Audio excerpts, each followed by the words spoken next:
এবার নজর রাখি দেগঙ্গার দিকে। দেগঙ্গায় জমি বিবাদের জেরে আক্রান্ত বিজেপির বুথ সভাপতি, লাঠি বাঁশ ইট দিয়ে বেধড়ক মারধরের অভিযোগ। বুথ সভাপতির ছেলেকেও 5 প্রতিবেশীদের বিরুদ্ধে হামলার অভিযোগ। আশঙ্কাজনক অবস্থায় বারাসাত হাসপাতালে চিকিৎসাধীন। জিয়াউল রয়েছে আমার সঙ্গে। জিয়াউল, শুধুমাত্র জমি বিবাদকে কেন্দ্র করে এই পরিস্থিতি তৈরি হলো?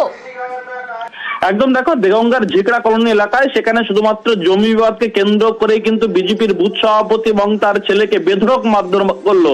কারা মারধর করলো? অর্থাৎ এই বুথ সভাপতি যেটা স্পষ্ট অভিযোগ, তার জমিতেই বেশ কয়েকজন বাংলাদেশি 7 থেকে 8টি পরিবার সেখানে সে বসবাস করছিল এবং সেখানে একটি বাঁশের ট্যাকচার করে তারা বসবাস করছিল। সেই জমিতে হঠাৎ দখল করে সেখানে একেবারে কনস্ট্রাকশন করছে, অর্থাৎ পাকা বাড়ি করছে। তখনই তারা বাধা দেয় এবং সেই বাধা দেওয়ার পিছনে এবং কেন বাধা দিল তার জন্যই লাঠি ছোটা বাঁশ পাশ নিয়ে মারধর করে এবং এর জন্য যে বাংলাদেশের এখানে আশ্রয় নিয়েছিল তাদের পিছনে শাসক দলের মদত রয়েছে এমনটা অভিযোগ করা হচ্ছে। ফলে এই ঘটনা এখনো পর্যন্ত দুজনকে গুরুতর অবস্থায় উদ্ধার করে সেখান থেকে বিশ্বনাথপুর, পরবর্তীকালে বারাসাত হাসপাতালে ভর্তি করা হচ্ছে। কিন্তু যার নামে অভিযোগ, অর্থাৎ তরুণ বর্মন, তারা কিন্তু এই মুহূর্তে এলাকা ছাড়া। কিন্তু তরুণ বর্মনের পরিবারের অভিযোগ তারা বাড়ি করছিলেন ঠিকই, কিন্তু সেই বাড়িতে কুনজর দিচ্ছিলেন এই বিজেপির বুথ সভাপতি। ফলে তাদেরকেও মারধর করা হয়, পাল্টা মারধর করা। ইতিমধ্যে কিন্তু উভয় পক্ষই থানায় অভিযোগ দায়ের হয়। ইতিমধ্যে কিন্তু যারা অভিযুক্ত তারা কিন্তু এলাকা ছাড়া। ইতিমধ্যে কিন্তু এলাকায় পুলিশ ঘটনাস্থলে গেছেন। কিন্তু কি উদ্দেশ্যে এই মারধর? শুধুমাত্র কি জমি জায়গা সংক্রান্ত না রাজনৈতিক কারণ? সবটাই তদন্ত দেখছে দেগঙ্গা থানার পুলিশ। বেশ,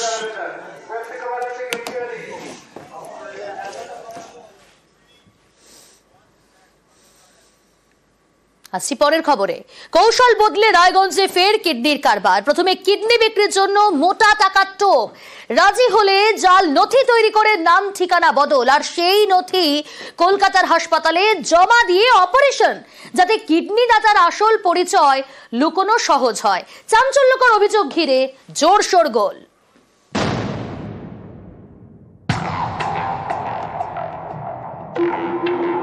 উত্তর দিনাজপুরের রায়গঞ্জের বিন্দল গ্রাম পঞ্চায়েত।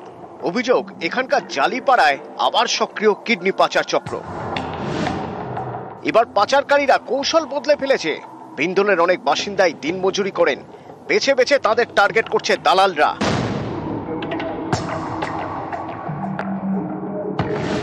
অভিযোগ, কিডনি বিক্রির জন্য প্রথমে মোটা টাকার টোপ দেওয়া হয়, তাতে রাজি হলে জাল নথি তৈরি করে সংশ্লিষ্ট ব্যক্তির নাম ঠিকানা বদলে দেওয়া হয়, যাতে কিডনি দাতার আসল পরিচয় গোপন থাকে। এরপর সেই জাল নথি দেখিয়ে কলকাতার হাসপাতালে ভর্তি, সেখান থেকে কিডনি পাচার। অপারেশনের পর কাউকে প্রতিশ্রুতি মতো টাকা দেওয়া হয়নি বলে অভিযোগ কারো হাতে ধরানো হয় সামান্য টাকা, কাউকে আবার ফিরে যেতে হয়েছে খালি হাতে। সম্প্রতি কিডনি পাচারের অভিযোগ তুলে সরব হন বিন্দল গ্রাম পঞ্চায়েতের সদস্য। এখানকার মানুষ অন্য জায়গায় এড্রেস করে ডুপ্লিকেট কাগজ করে কিডনিকে পাচারে যাচ্ছে। লোকগুলো আছে আমাদের যেগুলো কিডনি পাচার করছে, যেগুলো কিডনি দিয়ে আসতেছে, তখন শুনলাম আমি তো ওরা কিডনি দিয়ে আসছে। আমাদের জালিপাড়া কাজ বন্ধ আছে, তার মধ্যে কেমন করে কাজটা হচ্ছে। এখানকার এড্রেস আছেই, আবার অন্য জায়গায় এড্রেস করে তখন আবার কাজটা করছে। যা করছে অফলাইন দিয়ে করছে, এটা বন্ধ করতে হবে। নকল করে করতেছে, বাইরের থেকে কাগজপত্র অনুমতি জোগাড় করে আবার জায়গায় ও একটা কিডনি দিয়ে আসে, ও একটা কিডনি দিয়ে আসে।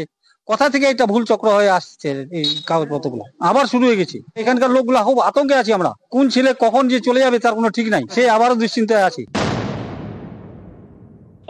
যদিও কিছু স্পেসিফিক অভিযোগ থেকে থাকে তাহলে তারা পুলিশকে অবশ্যই জানাচ্ছে, সেক্ষেত্রে পুলিশ এনকোয়ারি করবে এবং আদার যদি কিছু কমপ্লেন থেকে থাকে আমাদের জানালে আমরা এনকোয়ারি করে দেখবো, যেটা সত্যতা কথা আছে সেই অনুযায়ী ব্যবস্থা নেওয়া হবে। 2005 রায়গঞ্জের বাজে হিন্দল গ্রামে প্রথম কিডনি পাচার চক্রের অভিযোগ ওঠে। বছর দুয়েক পর ধরা পড়ে 4 দালাল। 2010 সালে রায়গঞ্জেরই জালিপাড়ায় একই অভিযোগ ওঠে। সেই জালিপাড়াতেই আবারও কিডনি পাচার চক্র সক্রিয় হওয়ার অভিযোগ। সম্প্রতি উত্তর 24 পরগনার অশোকনগর হাবড়ায় কিডনির কারবারের অভিযোগ ওঠে। কিংপিন গুরুপদ জানাকে গ্রেপ্তার করে পুলিশ। এবার কিডনির কারবারের অভিযোগ রায়গঞ্জে। রায়গঞ্জ থেকে মুক্তা সরকার, নিউজ 18 বাংলা। মঙ্গলবার মেছুয়া বাজারের হোটেলে ভয়াবহ অগ্নিকাণ্ডের ঘটনা ঘটে। বৃহস্পতিবার ঘটনাস্থল পরিদর্শন করেই পার্ক স্ট্রিটে সারপ্রাইজ ভিজিটে মুখ্যমন্ত্রী। ম্যাকমা বিল্ডিং এ মজুর রান্নার গ্যাস সিলিন্ডার দেখে ক্ষুব্ধ হন তিনি। মুখ্যমন্ত্রীর নির্দেশের পরে সিলিন্ডারগুলো তড়িঘড়ি সরিয়ে নেওয়া শুরু করে লালবাজার।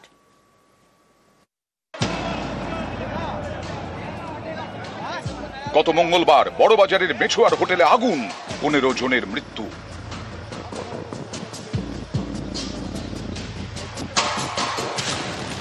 মেছুয়ার আগুন শুকে দিয়েছে 2010-এর জ্বলন্ত স্টিফেন কোর্টের স্মৃতি। 2011 সালের আমরি হাসপাতালের পোড়া ছবি। মৃত্যু মিছিল দেখেছে কলকাতা। মঙ্গলবার কলকাতা হোটেলে আগুনে মৃত্যু। আগেই খবর ছিল এই হোটেলের বেআইনি কাজকর্মের কথা। বৃহস্পতিবার দীঘা থেকে ফিরে প্রথমে মেছুয়া বাজারে ভিজিটে যান মুখ্যমন্ত্রী।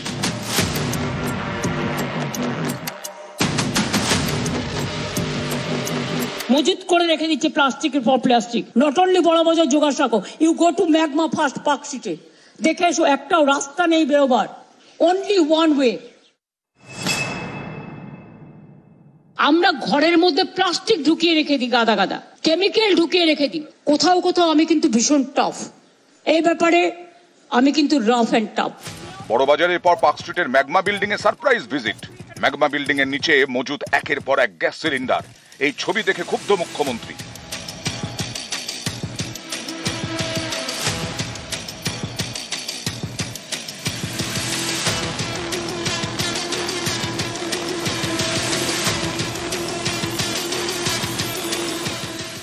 রেস্টুরেন্টের ছাদ বন্ধ করা হবে না। আমি কোনো একজনের থেকে শুনেছিলাম কিছুদিন আগে, সে রেস্টুরেন্টে এসেছি, এসে আমরা বলছিল ইমিডিয়েট টেক কেয়ার করো, কারণ আমরা 4-5 লোক আছি, একটা কোনো ইনসিডেন্ট হলে কেউ নামতে পারবে না, একটা ছোট্ট স্টেয়ার আর দুটো লিফটের লোকে যাতায়াত করে ওপরে ওঠে। তারা তো জানে না যে আগুন লেগে গেলে লিফটে নামা যায় না, যাতায়াত করা যায় না। তো ব্যবস্থা মিটিং করে নিচ্ছে, আমি দেখে গেলাম, আমি তোমাদের দেখিয়ে দিয়ে গেলাম।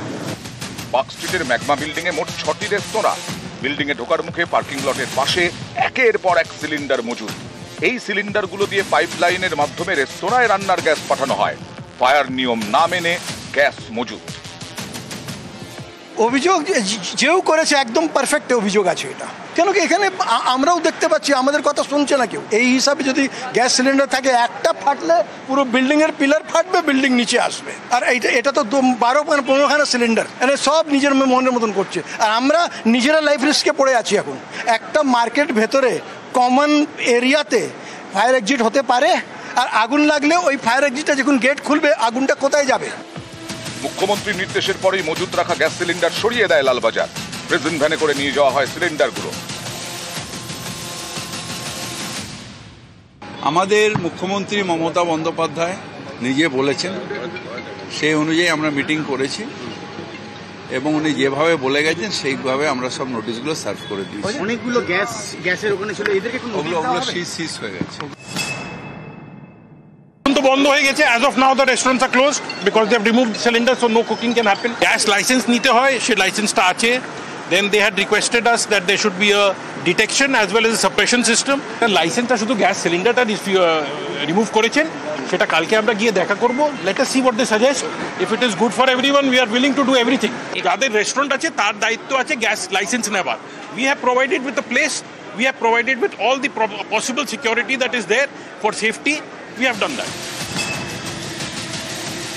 নিউজ 18 বাংলা।